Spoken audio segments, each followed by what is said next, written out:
this whole spectrum wars, spectrum, you know, everyone's trying to find a certain spectrum and kind of capture it in the telecom space.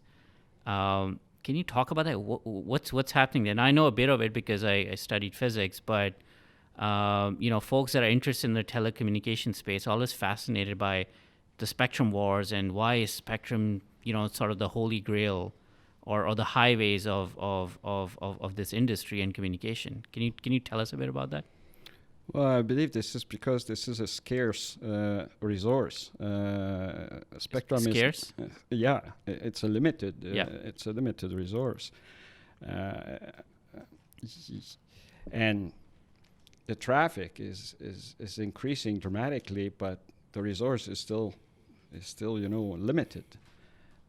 Can you explain how it's a limited resource, just for folks who don't know?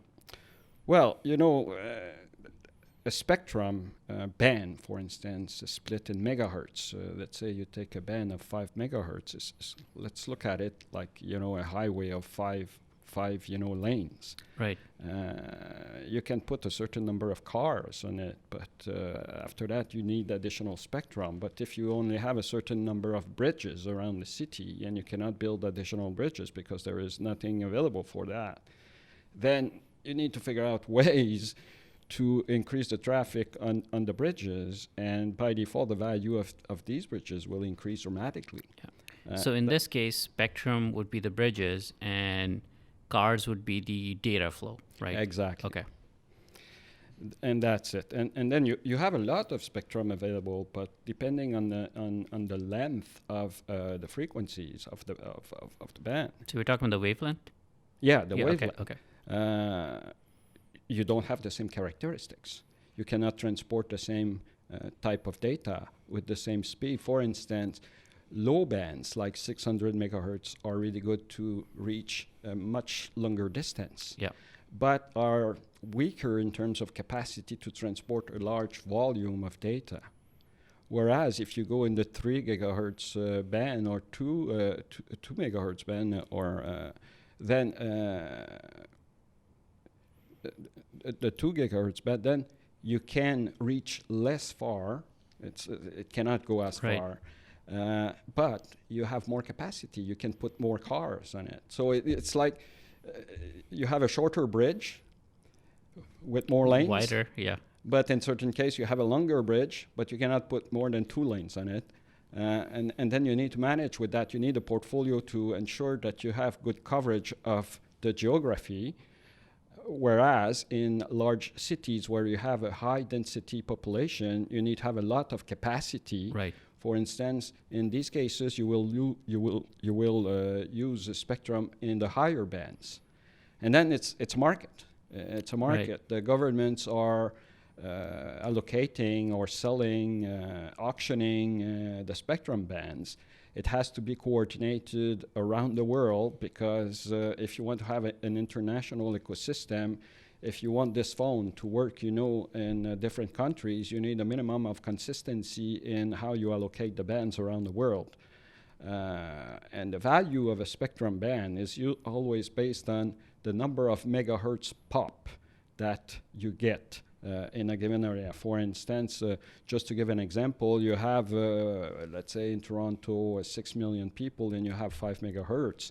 It's 5 megahertz times 6 million will give you, let's say, 30 million megahertz pop. And then you can have a price on this per megahertz pop. It could be $2, for instance, or it could be $5. And that's a market that works like that. Obviously, the governments are looking around the world, with the help of the ITU, are looking at ways to issue much more spectrum in the future, but that spectrum will have different characteristics. If they're in a very high bands, they could be extremely efficient to transport a very, very high quantity of data, but on a very short distance. Like a Bluetooth. Yeah, exactly. Now, that had no value in the past because we were mainly looking at geographical coverage. But in the future, with the emergence of 5G deployment and the machine-to-machine Decentralized computation, yeah. devices.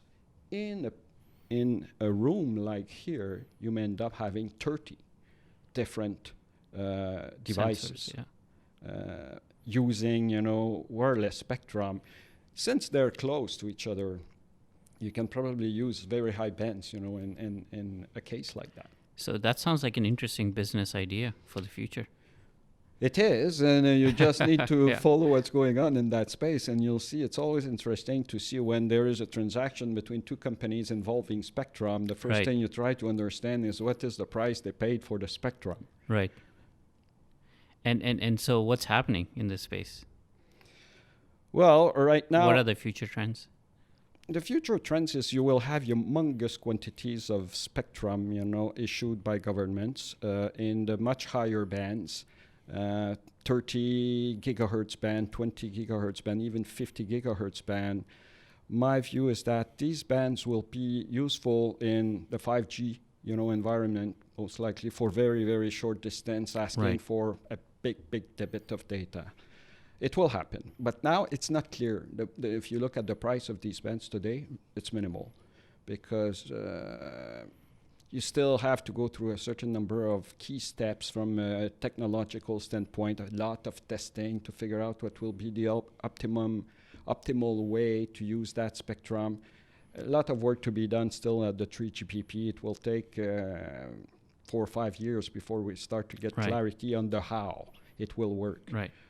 Now we believe it will work, but the how and how we will implement that is still to be defined. That world doesn't exist yet. Just like landlines. Remember when you're trying to pitch City Fido, and investors are laughing. Yeah. But this is how the world is. Yeah, Data is the number one usage on your smartphones. It's not your voice communication. exactly.